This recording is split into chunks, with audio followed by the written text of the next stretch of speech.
Now, naluto ko. Sudan sa kumakain mo. Okay, hapit na alas 12. Makawan na siya.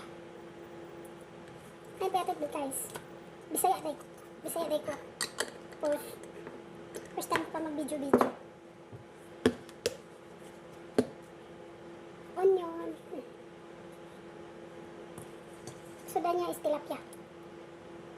May tilapia Saudi. Yan. Lagyan lang natin ng tapos garlic. Ayan.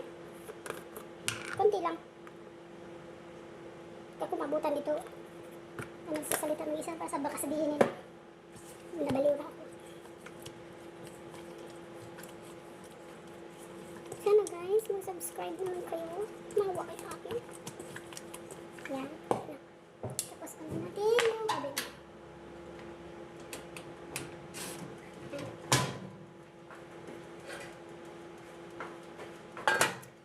Ganito lang kasimple ang ano ko.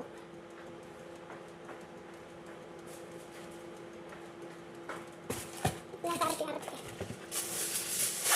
Kahit ano, basta gusto nyo ano, mga Pilipino food.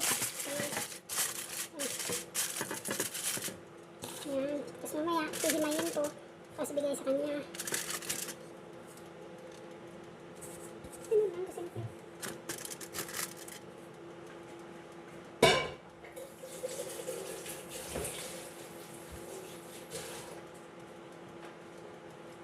Siyempre, takpan natin para maluto.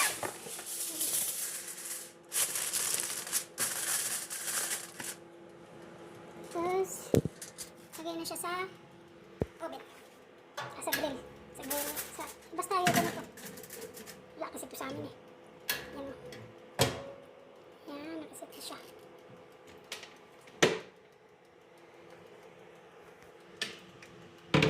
Tapos yun guys, punta tayo maglinis. Maglilinis tayo ng kwarto.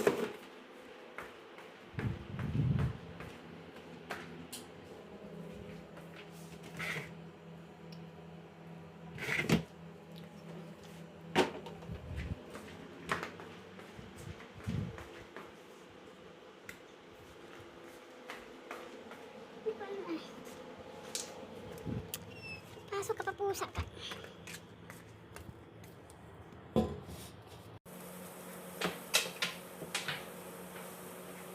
Ngayon naman guys, magluluto tayo ng gulay na.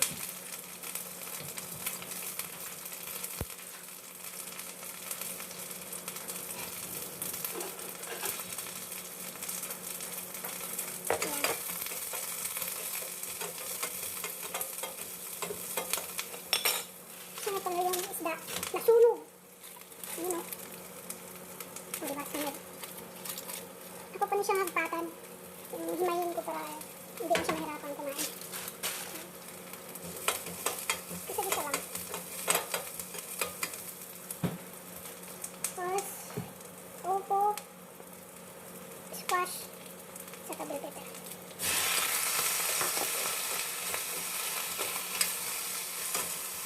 Ganyan lang pala. Sayan.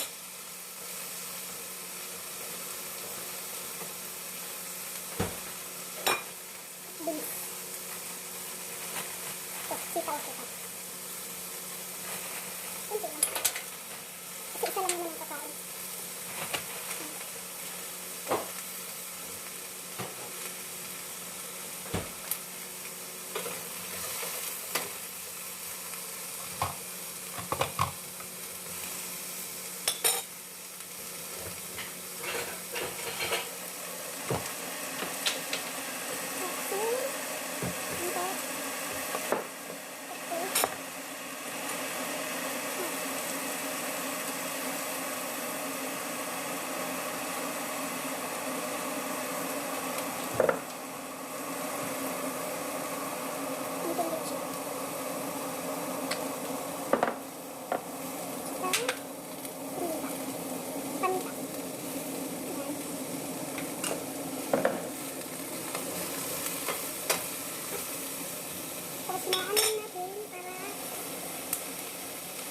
rin doon siya madali maluto kasi mamaya ako kakain. Eh, masobra sa lambot. Ayaw niya. Kaya kailangan na hinahin ng para mamaya pagkakain siya, saka pa siya maluto. So, yan. So, yan guys. Maghimay naman tayo ng isda. So, mamaya na lang pakita ko sa'yo pag sa inyo pag nahimay ko na. Bye! So, ayan na yung nahimay natin guys. Ano na ito? Iilit ko na lang ito ulit hanggang sa tumawag na siya kumain. Tapos, yun. Ipakita ko na sa inyo kung ano yung magiging pagkain na ngayon ng ano ko. So, that's the video for today. Thank you guys. Sa next vlog na naman, sana mag-subscribe kayo. Subscribe. Thanks!